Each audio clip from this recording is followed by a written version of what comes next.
dari surat Al-Anfal ayat ke-72 dan ke-73. Dua ayat ini akan memberikan kepada kita motivasi dan juga tuntunan hidup, bahwasannya untuk menjadi orang soleh harus ada kerjasama sesuai dengan perintah Allah, wa ta'awanu 'alal birri wat taqwa wa la ta'awanu 'alal itsmi wal udwan. Saling tolong menolong dalam kebaikan, apalagi kita sebagai saudara seiman, saudara sedarah dan saudara sedaging.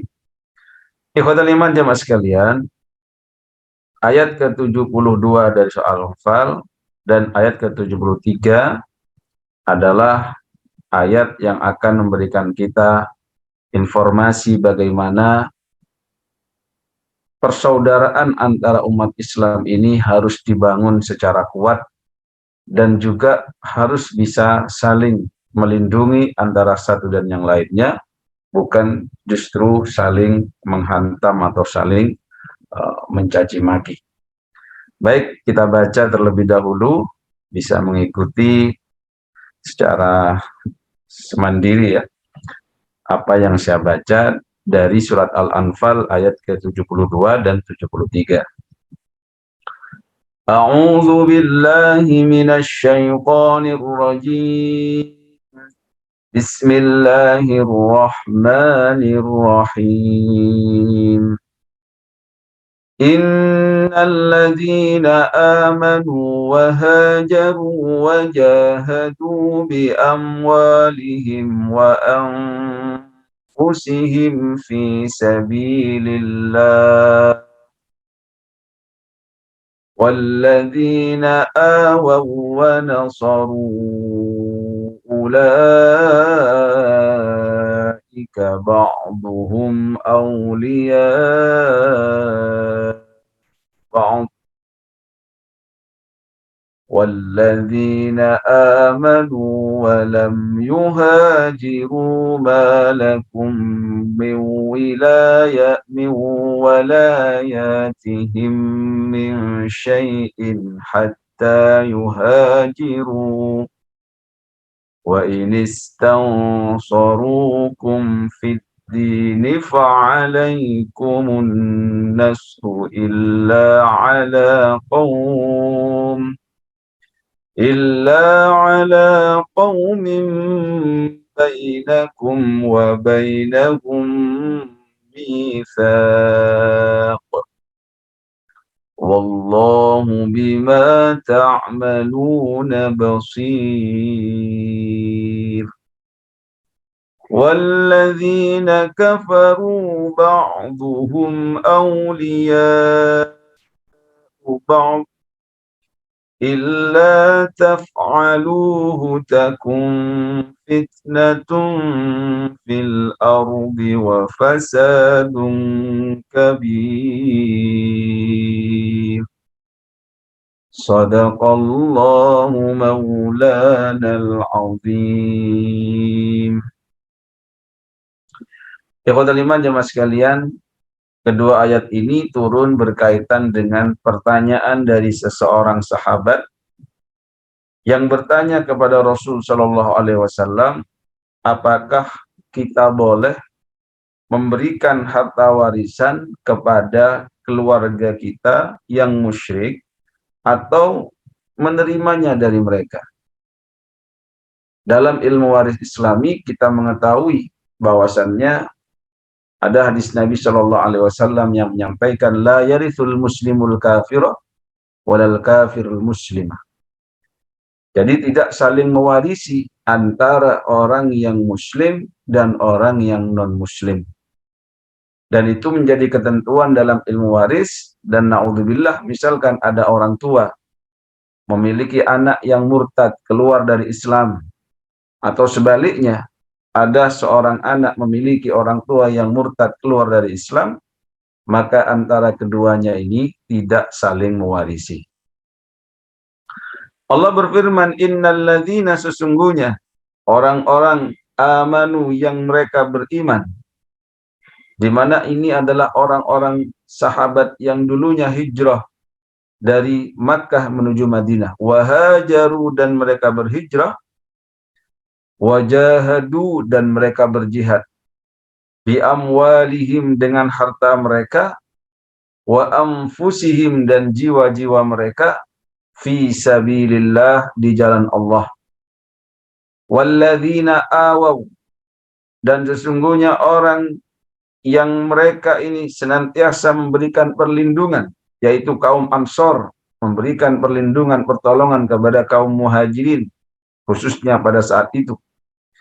Wa nasaru dan mereka pun tidak hanya memberikan perlindungan, tetapi mereka juga menolong.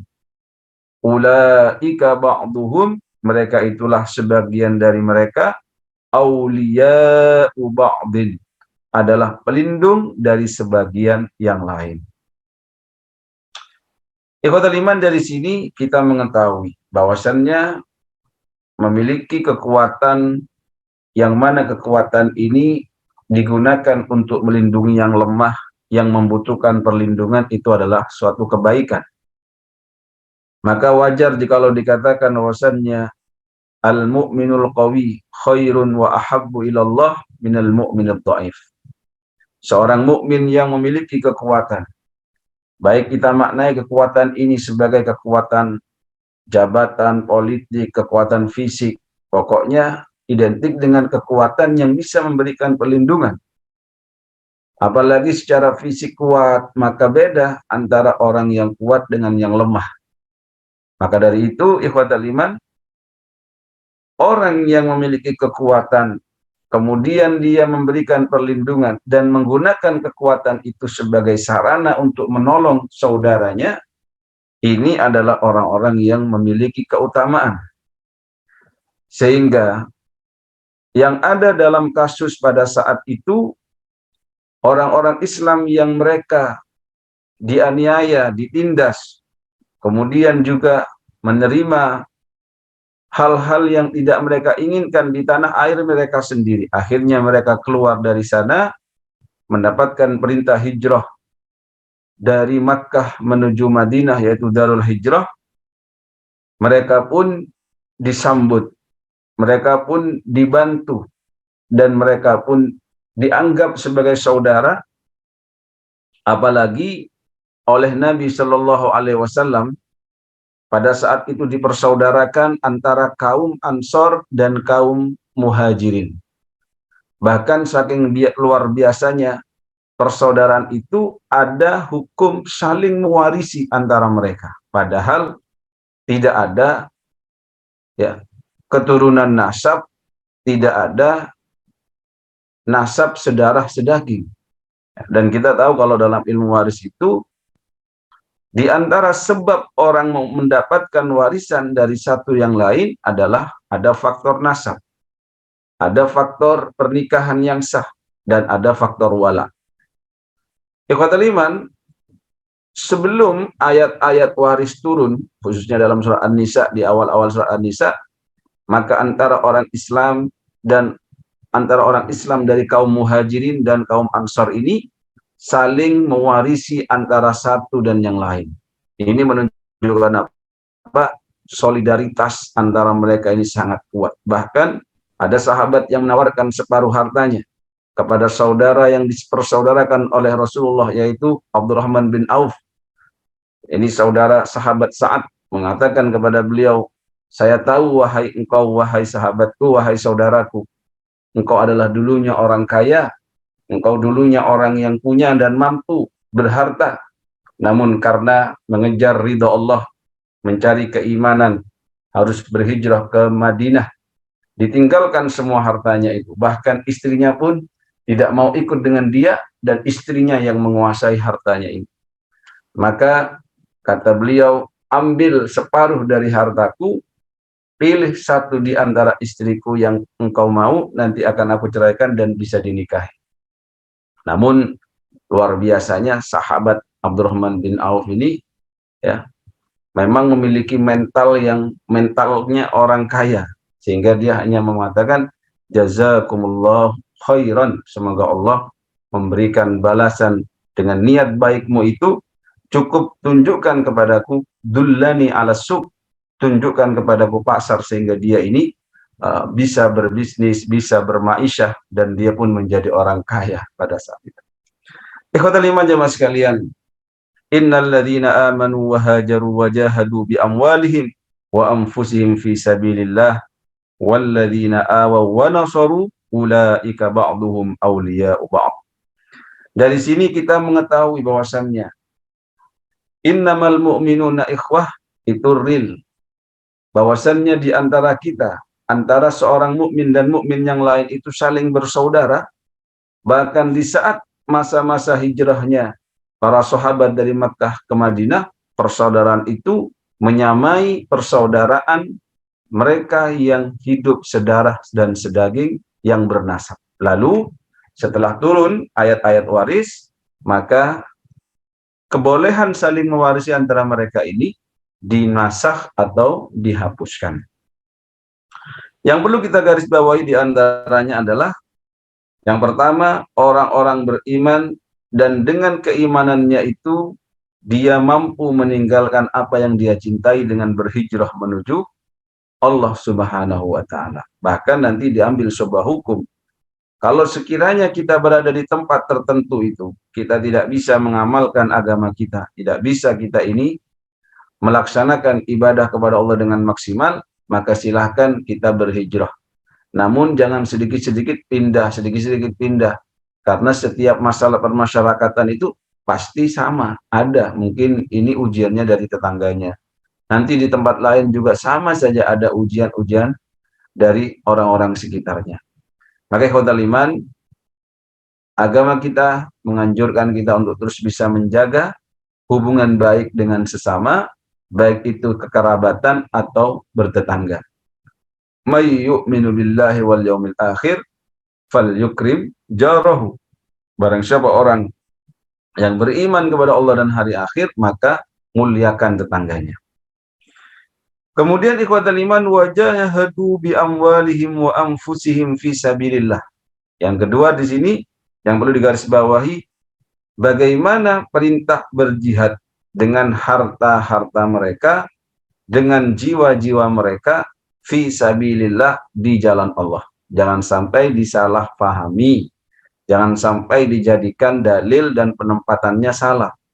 Bahwasannya jihad yang mana dia ini dalam kasus-kasus bom mati syahid misalkan ya, yang mana dipelintir agar mereka takut, mungkin dipelintir agar kesannya itu jelek, diberikan istilah bom bunuh diri. Karena bom bunuh diri, istilahnya bunuh diri kan sudah nggak bagus. Tapi bagi dalam kondisi mereka yang mana dalam peperangan itu dia pun mati jikalau tidak melawan, ya, daripada mati sendirian, mending mati membawa orang-orang musuhnya yang sedang memerangi dia. Nah, itu disebut dengan bom mati syahid. Ya, wajahadu bi amwalihim wa anfusihim. Wa anfusihim itu jangan hanya dibawa kepada ranah digeneralisir kepada semua kasus-kasus, akhirnya ya orang tidak ada salah, tidak ada apa, hidup rukun antara satu dan yang lain, padahal sama-sama saling menghargai, kemudian tahu-tahu dibom mati begitu ya. Itu tidak bisa dibenarkan. Wajahadu bi amwalihim. Kalau kita ini tidak bisa ambil derajat yang lebih tinggi tadi, wa anfusihim, dengan jiwa kita sepenuhnya kita pasrahkan dalam urusan berjihad, apalagi di dalam medan peperangan kita tidak memiliki kesempatan pada saat ini, misalkan kita bisa juga mengambil kesempatan wajahadu bi amwalihim, sebagaimana dulu para sahabat Sayyidina Umar bin Khattab, Sayyidina Abu Bakar As-Siddiq, berapa harta yang diberikan untuk berjihad fisabilillah. Begitu juga dengan Sayyidina Utsman bin Affan, luar biasa sekali. Maka kita ikhwatal iman setidaknya memiliki ya kesempatan untuk berjihad itu bi amwalihim, walaupun belum sampai pada tataran wa anfusihim, fi sabilillah, di jalan Allah.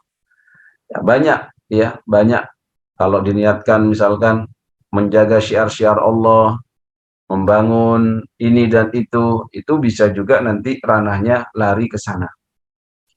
Kemudian walladzina awaw wa nasaru ulaika ba'duhum awliya'u ba'd, jiwa penolong dari kita. jiwa penolong yang sudah dicontohkan oleh para sahabat Ansor, di mana mereka menolong sahabat-sahabat dari golongan muhajirin dan saling membantu antara mereka. Dipersaudarakan juga oleh Nabi Shallallahu Alaihi Wasallam sampai dikatakan di sini aulia ba'd, ba'duhum aulia ba'd. Karena kalau punya jiwa penolong tapi dijadikan suatu modus, nah ini yang membuat repot ini. Ditolong tapi ada maunya. Tetapi kalau di sini awal wa nasaru, mereka memberikan perlindungan dan juga mereka ini memberikan pertolongan. Kalau orang yang niatnya menolong ini untuk tujuan-tujuan tertentu, nah ini yang tidak masuk dalam kategori ayat ini ya. Nah, nolong tapi diambil kesempatan kemudian dijerumuskan. Ini naudzubillah.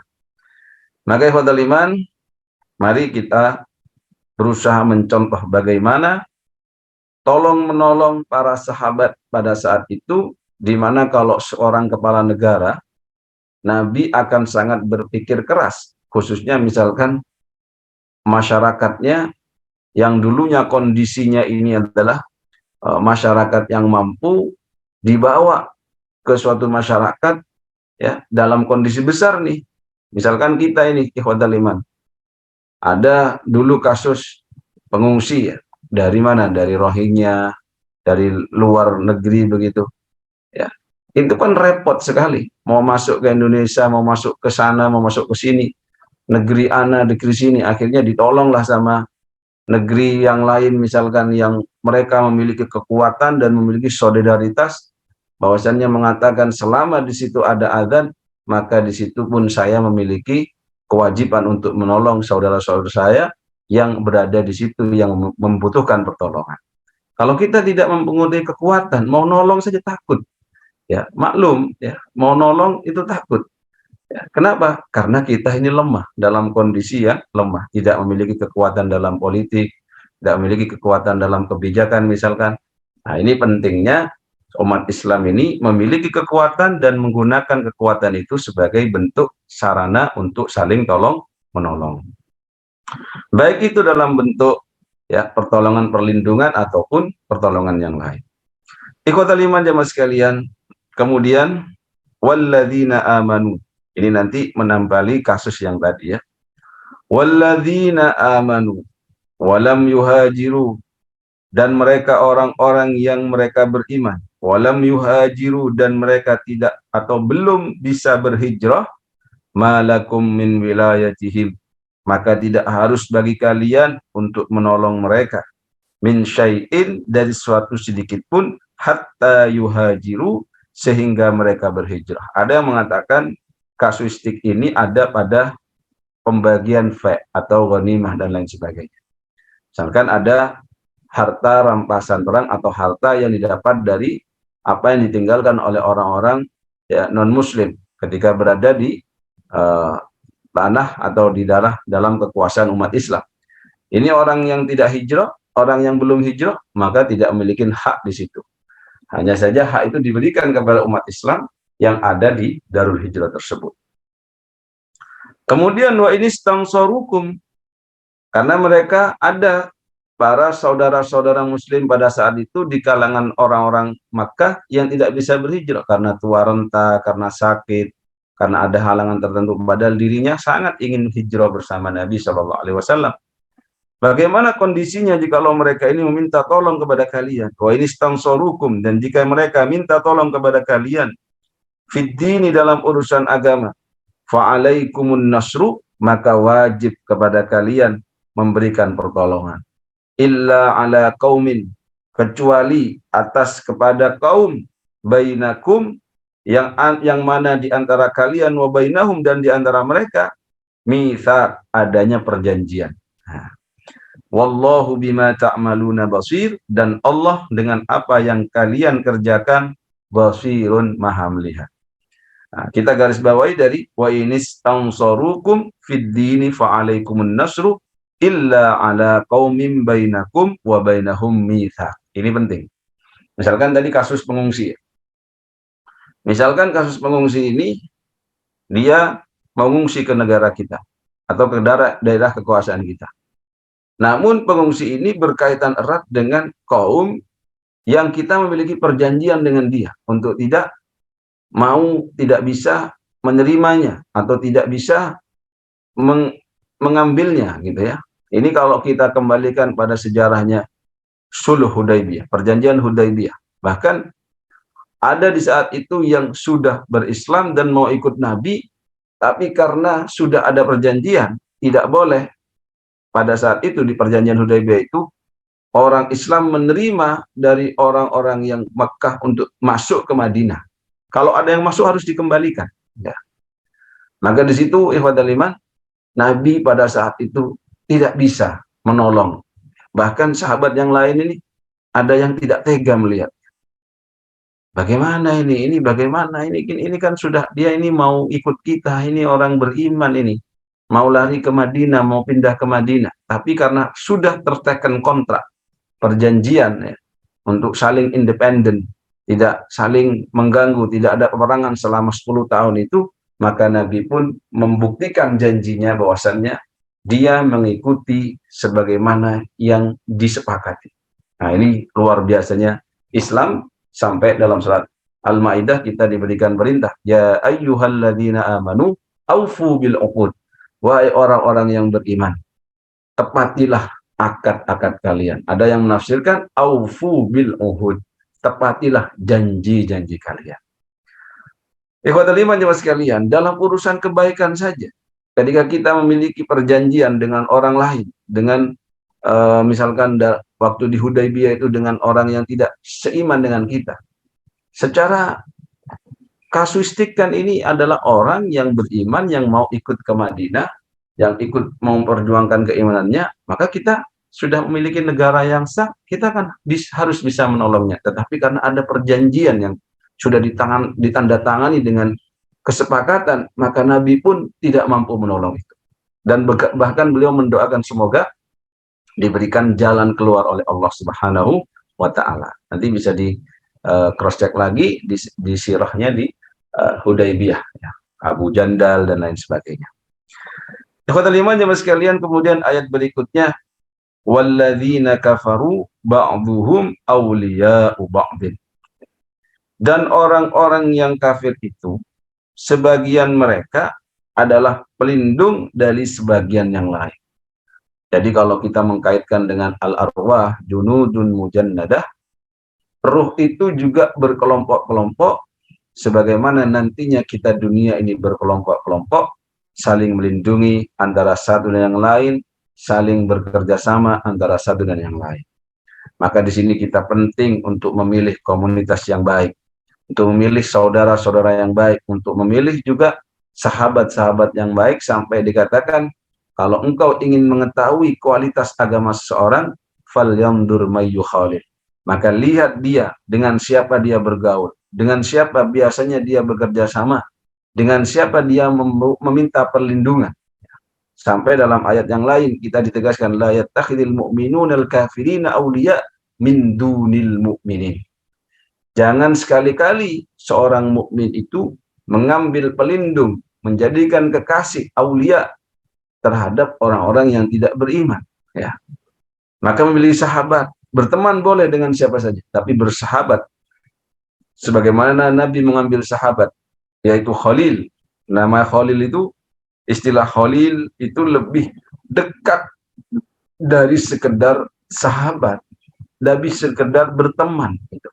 Kalau sudah Khalil, ini sudah harus selektif, ya, karena itu yang akan mempengaruhi agama kita, akan mempengaruhi kualitas akhlak kita, bahkan keimanan kita.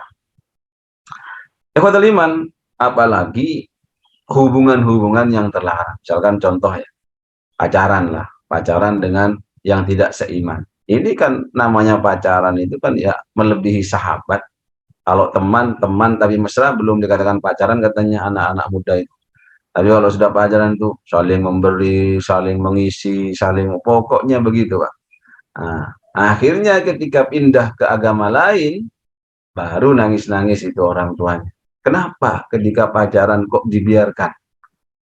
Jangan memberikan hak-hak yang menjerumuskan kepada anak itu ketika kita biarkan. Apalagi anak itu belum sampai kepada tingkat dewasa dalam berpikir.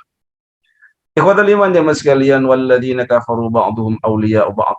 Ini harus kita ingat bahwasannya orang beriman harus memiliki sahabat dan pelindung yang sama-sama beriman, karena dengan itu dia akan semakin kuat. Karena juga orang-orang kafir, coba dilihat para kolonial pada saat itu. Mereka bekerja sama antara satu dan yang lain, ya, menjajah suatu negeri, apalagi negeri itu negeri Nusantara, negeri Melayu misalkan, yang identik dengan keislamannya, identik dengan keimanannya.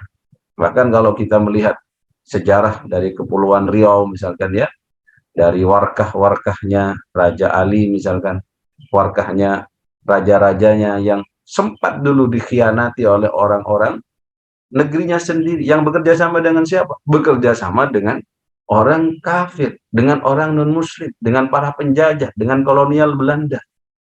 Maka andai saja mereka mengetahui dan menerapkan apa yang ada dalam Al-Quran itu, bahwasannya tidak boleh mengambil sekutu, tidak boleh mengambil pelindung, aulia, kekasih, dan lain sebagainya dari orang-orang non-muslim itu, ya, mungkin tidak akan ada, ya, penjajahan yang semakin meluas, bahkan pemakzulan seorang raja yang dari sepihak.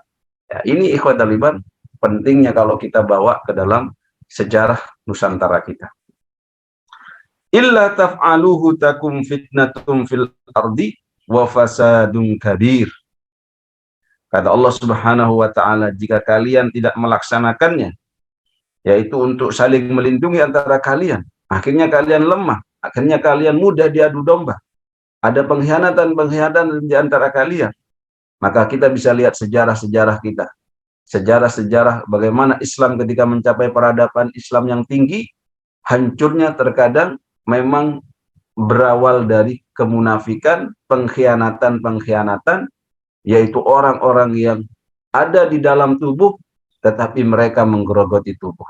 Ini ikhwatal iman yang perlu kita perhatikan. Makanya pengkhianat itu lebih sulit, ya, untuk diidentifikasi. Dan munafik itu kenapa kok dia ini hukumannya sama dengan orang kafir?